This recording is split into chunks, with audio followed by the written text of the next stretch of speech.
we're going into game number 2, Neeb versus Zest.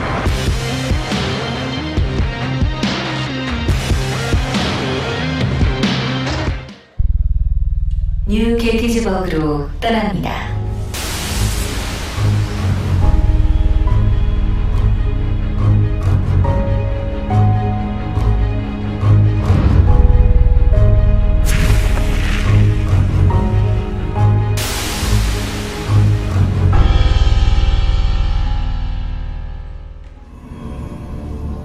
Here we are on set number 2 for this best of 3, and down on the bottom right, winning that first one, it is Neeb. And his opponent to the bottom left in green, it is Zest. Goes for an aggressive proxy in game 1, it fails. Transitions very well, but at the end of the day, Neeb is prepared for every eventuality. Great controls, looking at the stalkers. Notice how little damage Zest was able to find with his Oracle. He was really banking on that to get him back into the game, but Neeb never for a moment allowed that to happen. Yeah, it's very impressive. It's not too often we get to see a foreign player come into a group like this heavily stacked. Zest, Rogue, and Beyond have been just huge heavy hitters in the Korean scene at certain points in time. Yes, of course, Beyond probably on the best form, but Zest looking good today as well. Rogue, we'll see how he does in the losers match, but Neeb is really just on fire. I love how comfortable he looks, how happy he looks in the booth.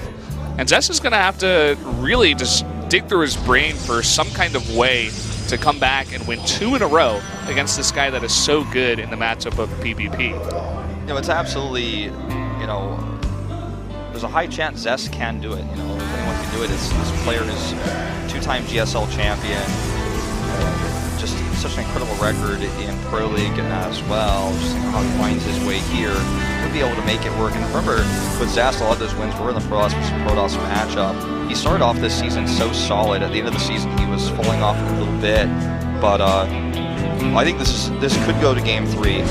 I'd love to see it.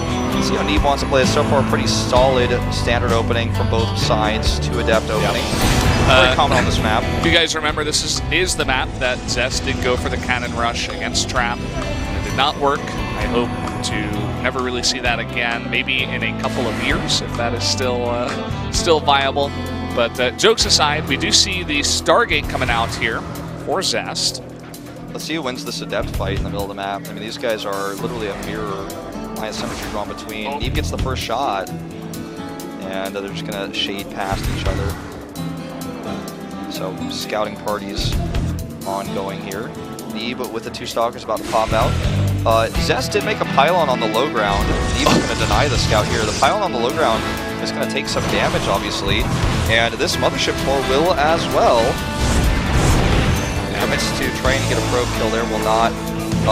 Don't forget, Neeb also denied here, and Mothership Core is not even able to enter the base at all. Oh, sick remake here. Now he needs to be careful with this Mothership Core. It's taking a lot of damage. He's going to commit to scouting the Stargate. He doesn't see it. Very crucial scout that he is going to miss, and something small that we've been noticing in both of these games is that Neeb is getting very slightly ahead in probe counts. Last time it was 24 to 23. This time it's 25 to 23 for a while. Now 25 to 24. But just a small indicator. You know, Zest trying to go for you know, techs early on, whereas Neeb very heavily focused on getting a big economy. You see, he is going to get that Nexus up first as well. Now the next course of action is taking as little damage against this Oracle tech as possible, and he doesn't even know it's coming. Yeah, this is a bit of a problem. He does have good pylons here just in case of that eventuality. There we go, 75 energy. Oh, Stalker's in position here as well. Zest might not even turn it on. Runs away. And Neeb with a much faster Nexus and a good defense here. Yeah, you know, you can see he's looking for units, for probes. He is going to have to kill this pylon as well. It looks like he let that gateway finish, in fact. And that's going to supply block him, and he has a big, big bank here in this game. Neeb. Still no second Nexus, and that Oracle got 0 damage. He's making a second Oracle as well, but Neeb is very well prepared for the first one.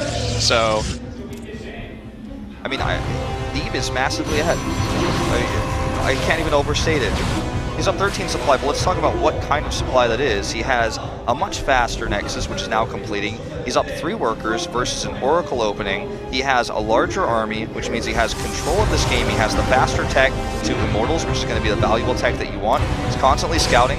Sees this second Oracle here. He's like, oh wow, Zest committed even more gas to these Oracles, which means he's transitioning even slower. Warps another Stalker, pylons in position.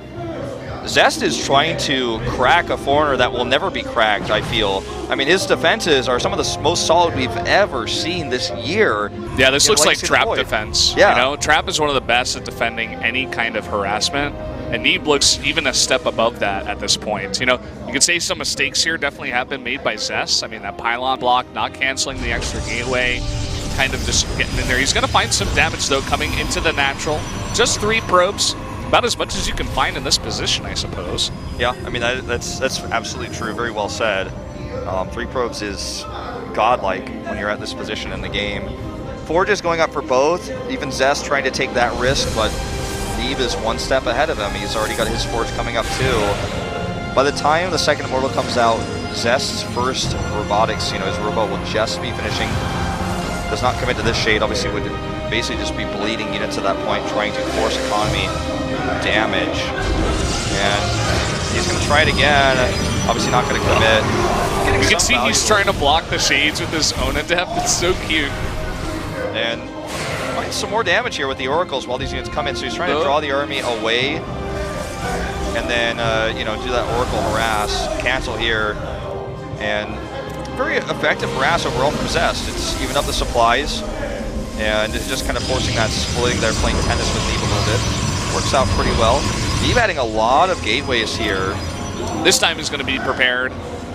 Zest hasn't commit to the shade. I think it would not be a good idea to go for that regardless, but kind of cute that, you know, the block that he's going for with the shade with the zone 1 adept. Committing pretty heavily to a high number of stalkers at this point in time. Still no resonating glaives tech on the way. Ooh, stalkers get blink and oh, the control here! Dodges with his first stalkers, kills an Oracle with a counter blink, and he just added 4 gates. He could commit to an attack here. Decides to take the 3rd base instead. Very confident, you know. He's like, oh, I could try to blink out on the map, get very aggressive. He sees no 3rd base yet for Zest. He's like, let me just get ahead, you know, get a 3rd base, get a robotics bay up. And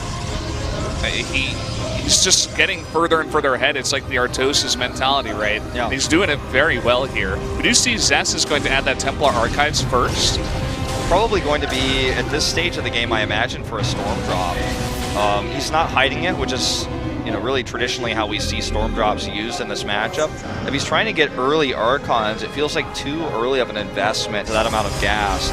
If he doesn't get Storm, then obviously he will have the ability to make Archons, but I don't think he'll do it right away. He'll do it, you know, once he starts to have that gas surplus when he's down on minerals. The other part, denying these scouts so incredibly well. Yeah. The other thing that we could see is just instead of Storm Drops, or you could do Storm Drop into just Storm in your composition. We've been seeing that a lot more with the very heavy Adept play that we see in PvP. It's just fantastic against those Adepts and just the bunched up army of the Protoss in general. But for now, he hasn't used it, in fact. No Storm, no High Templar, no Archons. I guess he's just leaving the tech available. Continuing to scout here. We do have disruptors on both sides coming out, but also I do want to point out that Zest is making a Phoenix, and I'm wondering what that's really good for. I suppose it will shut down Warp Prism Harass decently. Let's see what he decides to use that for. I guess, yeah, just gonna... Oh, or is he gonna try to switch into Phoenixes? That would be pretty crazy. I think he's just gonna try to use it to stop Prisms. 2 Phoenixes will kill a Prism faster than 1. Let's see how many he commits to. He's obviously not hit a 3rd Stargate, or excuse me, a 2nd Stargate yet. Now to get 3rd and 4th Phoenix. And in fact, we don't see the Disruptor tech here just yet for Zest. He's just going for that very heavy Immortal Phoenix count. And I think what he's going to do is he's identified the second he saw that robotics bait, he switched into Phoenixes. So I think what we're going to see here is just a very strong Immortal Archon, you know, type of Protoss army, and he's going to go in and try to lift all the Disruptors and just go for the attack just like that. It looks like it. I mean, he's gearing up for that kind of push, it looks like. Because it's a very expensive tech to go make the robotics bay and then make those very expensive Disruptors. And if you can just lift them literally out of the game and go for the attack like that, well, then you're going to be in a great spot. Zest got the Forge a little bit later, or excuse me, a little bit faster than Neeb, but how the difference in their +2 right now is actually huge. Like, it's much larger than their Forge build time, so Zest hits that a lot faster. I feel like if he knew he had this huge window to hit with +2 over the +1, he might go now. But he's waiting. He's slowly gearing up for this push. I don't know if he has a Prism, but he doesn't have one with his army right now, which obviously makes the push a lot harder to execute. You can't reinforce it. As you guys can see here, no Prism. And he scouts the comp. He knows how many units there are. I think he's really gearing up to attack pretty soon, whereas Neeb is really just trying to out-multitask these Korean players, and we saw it with the Warp Prisms, now we're seeing it with the Blink Stalkers. You almost never will even get a single unit in situations like this, but he's giving it a go, while he has nothing else to do while he's macroing at home. Yeah, very true, and we do see that second robotics facility coming up for Neeb. He has switched back into Immortals. It looks like just 3 Disruptors in this composition. It looks like he wants to go into that more just bulky Protoss army with the Archons, with the Immortals, instead of those Disruptors. I'm not sure if he saw those Phoenixes. I don't believe so. I don't think he's had any way to, until this moment in time. But it's going to be very beneficial that he switched out of Disruptors just because of the lifts against those Disruptors. Absolutely. The Archons are going to do great against the Phoenixes, but while they're doing that, they won't be attacking the ground army. And he has a decent amount of anti-air here. Look at the Stalker count you can see here as well. He's going to deny the Scout, even use a Blink there. He has good vision, he has an Observer, he has an Oracle. And Zest just kind of, he looked like he was gearing up to attack. He may still do so with +3, but he just hasn't moved out. And he's taken a slightly later 4th base than what Neeb has taken. Neeb is getting his gases up a little bit faster. The +3 is nearly done though. This is Zest's a huge opportunity to find that damage. Neeb making 2 more Disruptors now. The more Disruptors you have, the harder it really is to multitask them and actually get value. But if you lose one, it's always good to have more. So you need to make sure you're split and they don't get picked off by your opponent's Disruptor shots. Yeah. In this case, Zest isn't really making that, so a different situation. And here. if you think about the differences in micro, nice cannon, by the way, here to try to help deny these Adepts. Oh man, he's going to do a brave thing and use a Disruptor for defense on his probes.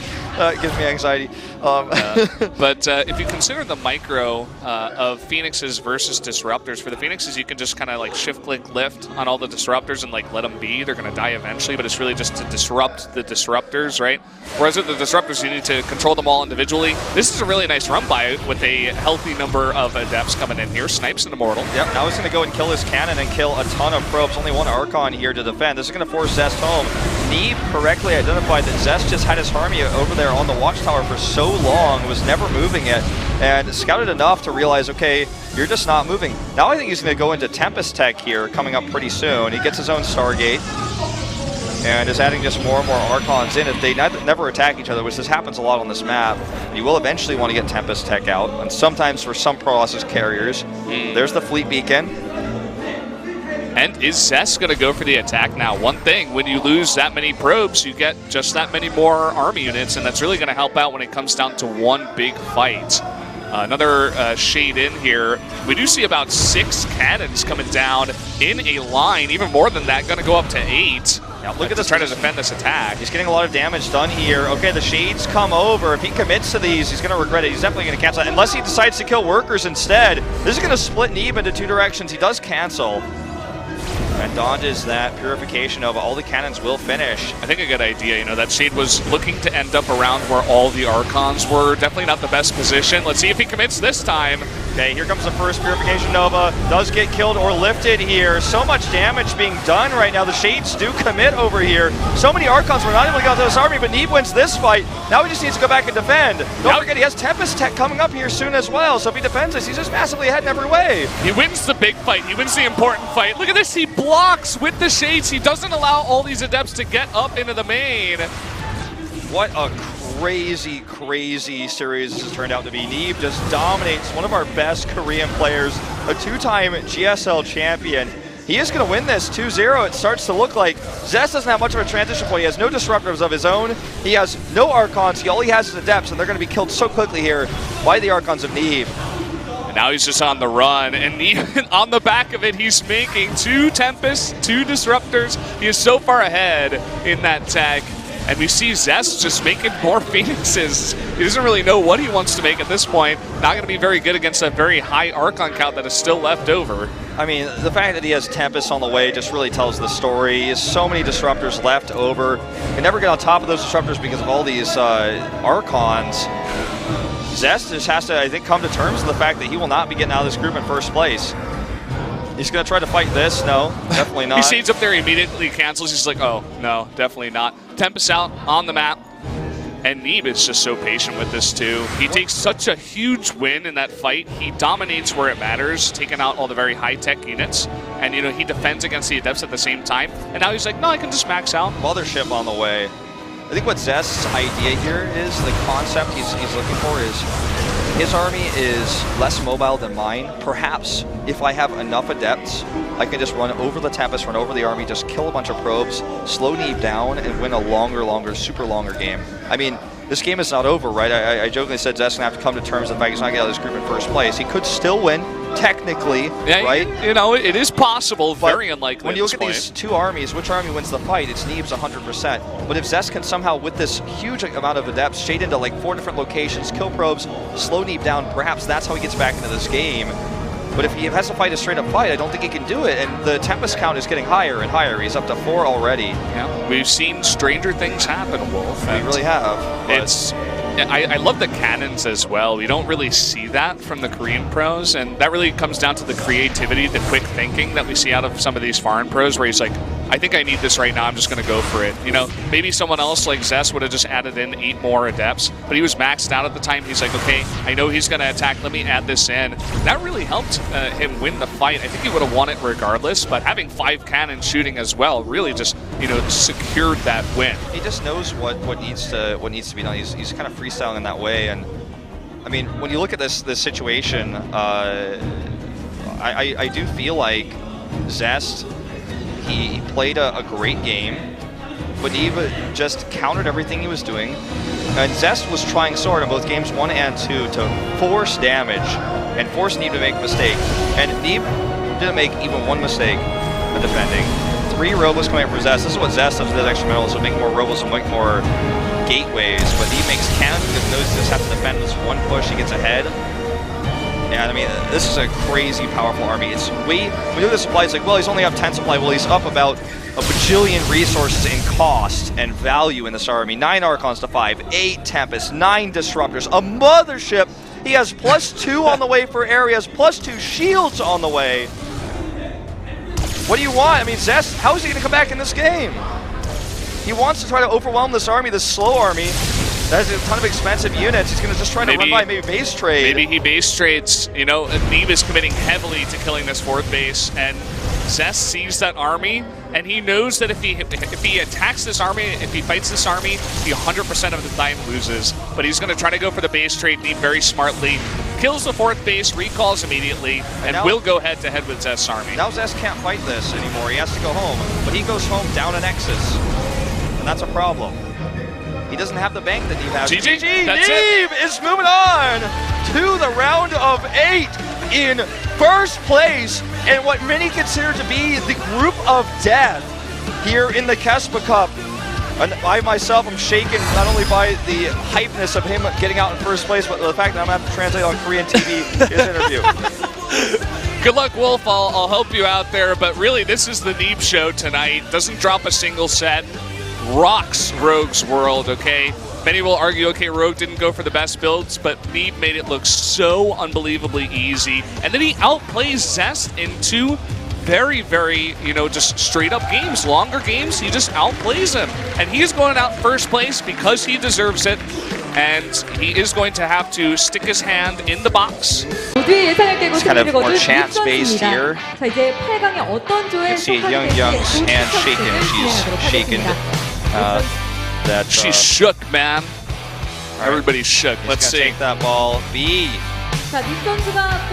You can even see Neeb's hand shaking a bit as well. The energy kind of taking over here. Yeah. And he does go into Group B. He will be, of course, B1 because he did get out in first place. So, guys, we are going to be right back with the interview and the losers match. So stay tuned. We'll be right back.